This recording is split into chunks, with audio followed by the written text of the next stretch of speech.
আসসালামু আলাইকুম ওয়া রাহমাতুল্লাহি ওয়া বারাকাতুহু। আজকে আমরা কিছু নাত শরীফ তিলাওয়াত করব, গাইব। আমি এবং আমার দাদা, তিনি খুব ভালো মানুষ। তিনার সাথে তিনি বললেন, আমিও বললাম যে দুজন মিলে কিছু নাত শরীফ যদি গাওয়া হয় খুব ভালোই হবে। তাই আমরা যতটুকু পারবো গাওয়ার চেষ্টা করব। প্রথমে আমি গাওয়ার চেষ্টা করছি। নবীর রওজা শরীফ দেখে মন ভরে না,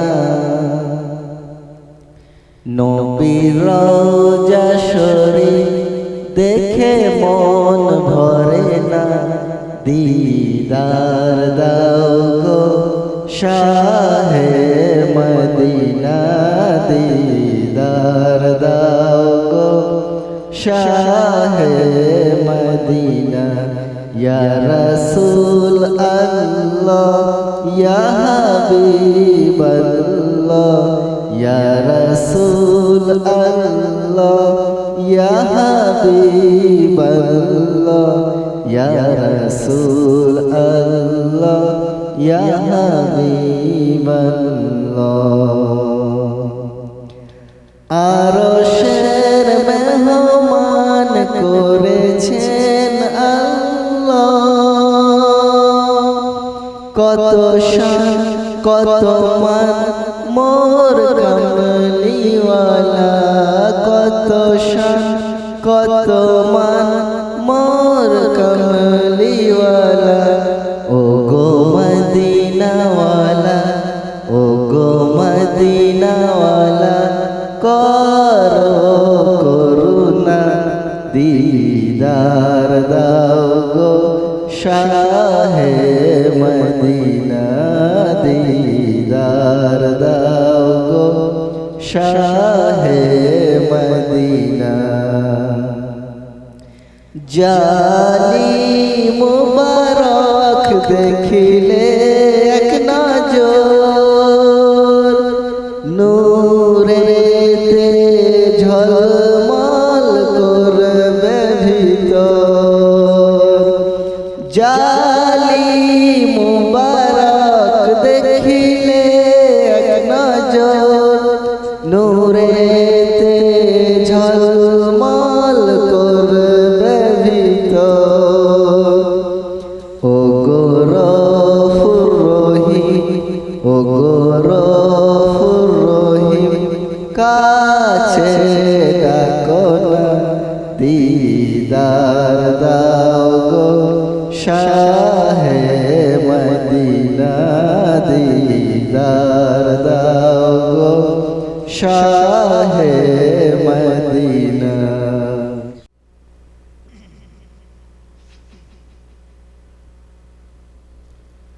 নবীর রওজা শরীফ দেখে মন ভরে না,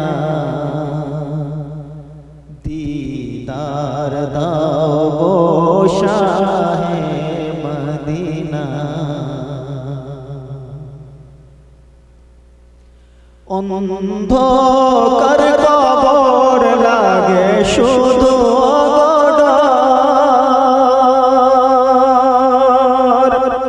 পাশে নেই কেহ নেই, তুমি দয়ার সাগর।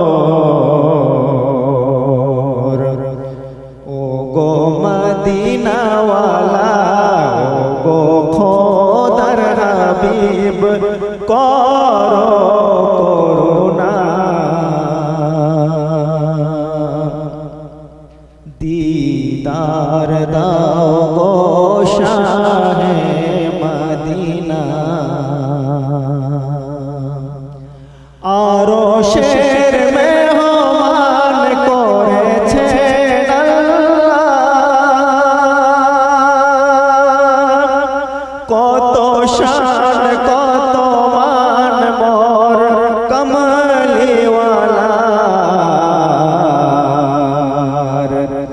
ও গো খোদার হাবিব, কর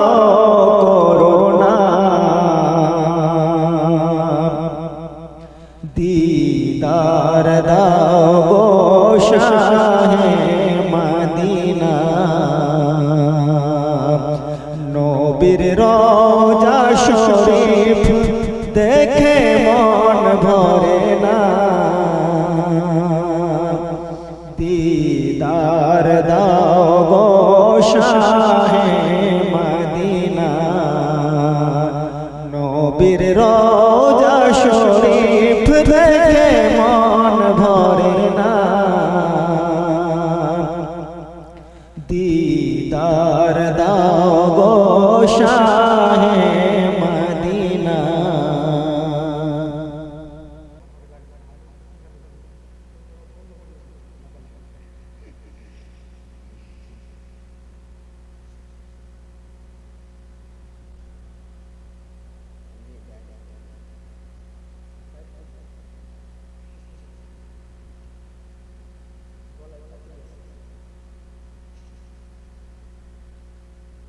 এখন আমরা যে গজলটি গাইব সেটি খুব ভালো একটি গজল।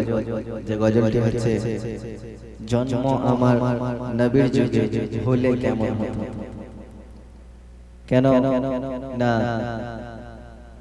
সেই সময় যত সাহাবা ছিল, সেই সাহাবা এবং নবীজি তিনাদের যে একটা মহল, সেই মহলের মধ্যে থাকলে কতই না ভালো হতো।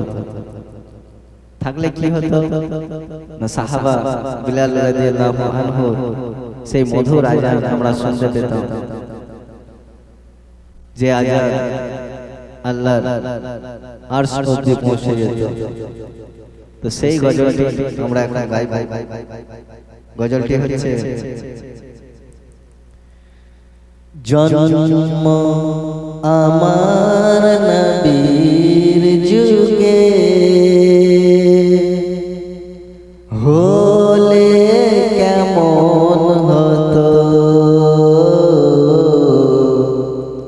জন্ম আমার নবীর যুগে হলে কেমন হতো। দুই নয়নে রসূল পাক দেখিলে কেমন হতো।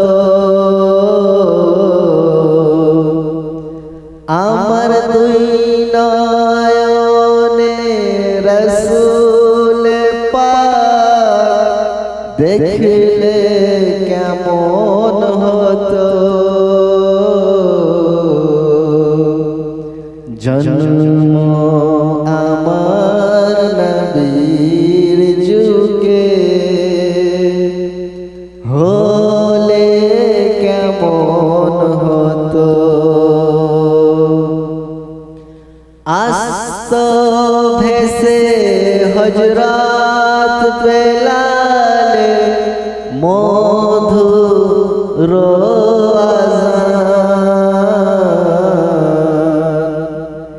যে আজানে ছিল এমন মুগ্ধ রহমান, আমার দয়ার নবীর পিছে নামাজ পড়লে কেমন হতো। আমার দয়ার নবীর পিছে নামাজ পড়লে কেমন হতো। দুই নয়নে রসূল পাক দেখলে কেমন হতো। জন্ম আমার নবীর যুগে হলে কেমন হতো।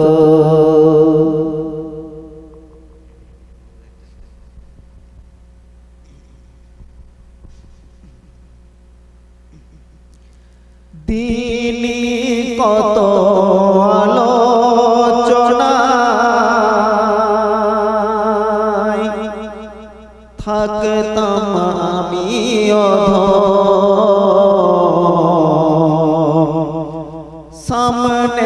রসূল পাক হতো পাশে সাহাবাগণ দিনী কত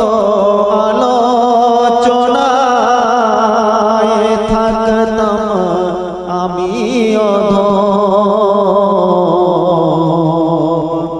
সামনে রসূল পাক হতো পাশে সাহাবাগণ আবু বকর উমর উসমান আলীর সঙ্গী কেমন হতো দু নয়নে রসূল পাক দেখিলে কেমন হতো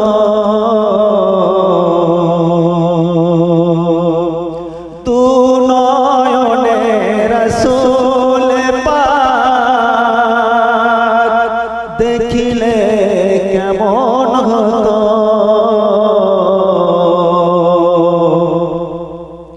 জন্ম আমার নবীর যুগে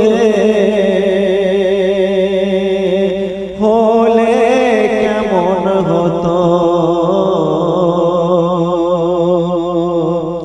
জন্ম আমার নবীর যুগে হলে কেমন হতো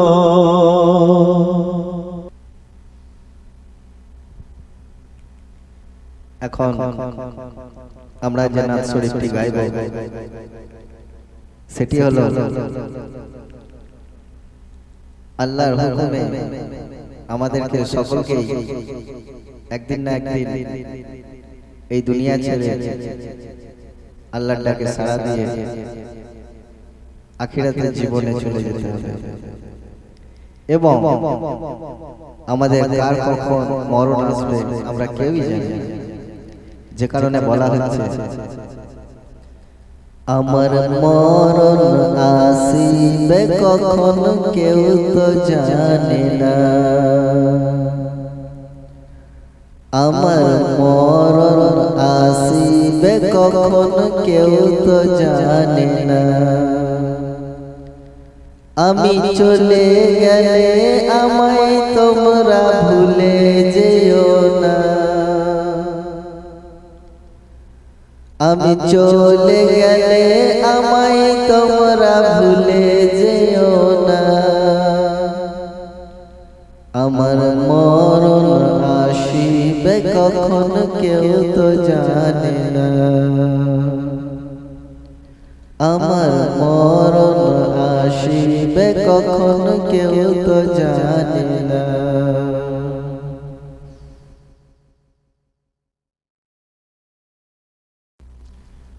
আমি মরে গেলে আমায় তোমরা ভুলা যায়ও না আমি মরে গেলে আমায় তোমরা ভুলা যায়ও না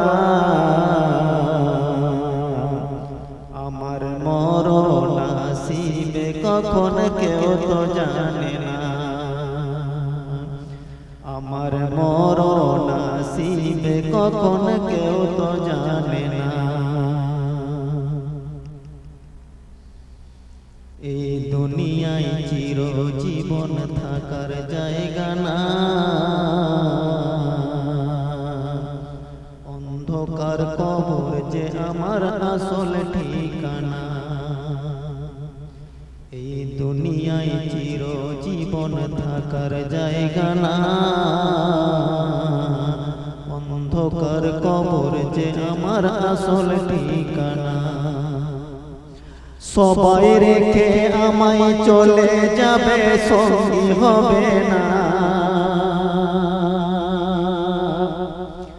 আমায় সবাই রেখে চলে যাবে সঙ্গী হবে না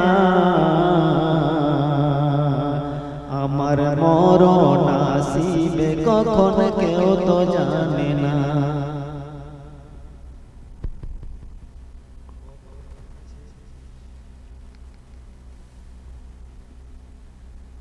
কবর মাঝে মা বাবাকে দেখা যাবে না, দেখবো যাকে তিনি হলেন শাহে মদিনা। কবর মাঝে মা বাবাকে দেখা যাবে না, দেখবো যাকে তিনি হলেন শাহে মদিনা। ও ভাই বুঝবে তখন নবী বিনে আপন কেহ না। ও ভাই বুঝবে তখন নবী বিনে আপন কেহ না। আমার মরণ আসিবে কখন কেউ তো জানে না। আমার মরণ আসিবে কখন কেউ তো জানে না। আমি চলে গেলে আমায় তোমরা ভুলে যেও না। আমি চলে গেলে তোমরা আমায় ভুলে যেও না। আমার মরণ আসিবে কখন কেউ তো জানে না।